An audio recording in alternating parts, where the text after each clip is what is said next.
Donald Trump यांनी टॅरिफच्या निर्णयाला तुर्तास 90 दिवसांची स्थगिती दिली आहे. पण चीनच्या बाबतीमध्ये अमेरिका नरमाईची भूमिका घेणार नाहीये. दुसरीकडे चीन सुद्धा अमेरिकेला जशास तसं उत्तर देण्याची भाषा करते. त्यामुळे दोन देशांमधलं टॅरिफ वॉर अधिकच पेटलेलं आहे. पण अमेरिका टॅरिफबाबत चीनवरती इतका दबाव का आणतीये? चीनला नामोहरम करण्यासाठी ट्रम्प स्वतःच्या पायावर सुद्धा धोंडा मारून घ्यायला इतके उतावीळ का झालेत? चीनवरती अंधाधुंद टॅरिफ लादण्याच्या जागतिक बाजारपेठेमध्ये काय पडसाद उमटलेले आहेत, जाणून घेऊयात या रिपोर्टमधून.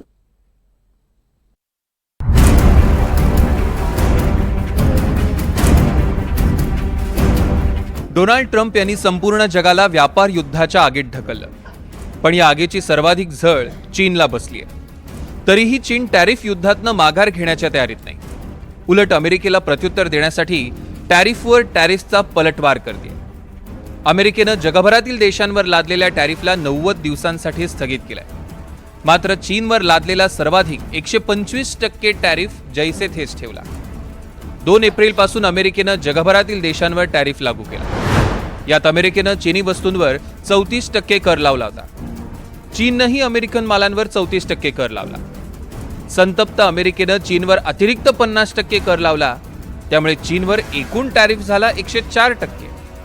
त्यालाच उत्तर देताना चीननं 84% कर लावला आणि मग अमेरिकाही थांबली नाही आणि अतिरिक्त 21% कर लावला. ज्यामुळे चीनच्या अमेरिकेतल्या निर्यातीवर एकूण 125% टॅरिफ झालाय. एकीकडे ट्रम्प इतर देशांना दिलासा देण्यासाठी तयार आहेत. ज्या देशांनी विरोध न करता वाटाघाटीसाठी तयारी दाखवली त्यांना दिलासा दिला जाईल. मात्र ज्यांनी विरोध केला त्यांना सोडणार नाही असा एककलमी कार्यक्रम ट्रम्प यांनी सुरू केला. चीनने जागतिक बाजारपेठेचा अनादर केला अशी टीका अमेरिकेकडून चीनवर केली जाते. चीन हा एक सक्षम देश आहे आणि मी या परिस्थितीसाठी चीनला जबाबदार धरत नाही. मी या जागेवर बसणाऱ्या आणि देशाचा कारभार चालवणाऱ्यांना दोषी मानतो. मी हा निर्णय घेतला, पण यापूर्वी सत्तेत असलेल्या मूर्ख आणि असमर्थ लोकांनी हा निर्णय घेण्याचा धाडस दाखवलं नाही. ही गोष्ट खूप वर्षापूर्वीच करायला हवी होती. चीन आणि अमेरिकेमधला व्यापार हा चीनसाठीच अधिक फायदेशीर राहिलाय. अमेरिका आणि चीन यांच्यात 2024 मध्ये $581 अब्ज व्यापार झाला. त्यापैकी $438 अब्ज वस्तू आणि सेवा चीनमधून अमेरिकेत निर्यात झाल्या. तर अमेरिकेतनं $143 अब्ज वस्तू चीनला निर्यात झाल्या. त्यामुळे दोन्ही देशातील व्यापारी तूट $295 अब्ज आहे. या व्यापारात अमेरिका चीनवर अगदी नगण्य कर लावते, तर चीन मात्र अमेरिकेवर लक्षणीय कर लावतो. असं करत असताना चीनला WTO आणि गॅट या दोन्ही करारांचं संरक्षण मिळतं. म्हणूनच डोनाल्ड ट्रम्प चीनसोबत कोणताही मध्यम मार्ग स्वीकारण्याच्या तयारीत नाही. चीनमध्ये तयार होणाऱ्या वस्तू प्रामुख्यानं अमेरिकेत विकल्या जातात. त्यामुळे ही बाजारपेठ बंद होणं चीनसाठी सोयीचं नाही. असं असलं तरीही अमेरिकेची हेकेखोरी सहन करणार नाही असा स्पष्ट इशारा चीन सरकारनं दिलाय. अमेरिका सातत्याने चीन विरोधात टॅरिफ धोरणाचा गैरवापर करते, पण अशा प्रकारच्या वागणुकीचा चीन निषेध करतो आणि अशी कृती चीनकडून सहन केली जाणार नाही. धमकावणं आणि ब्लॅकमेल करणं ही व्यापारी चर्चा करण्याची योग्य पद्धत नाही. जर अमेरिकेला खरंच चर्चा करायची असेल तर त्यांनी आदर आणि समतेची नीती वापरली पाहिजे, तरच दोन्ही देशांना याचा फायदा होईल.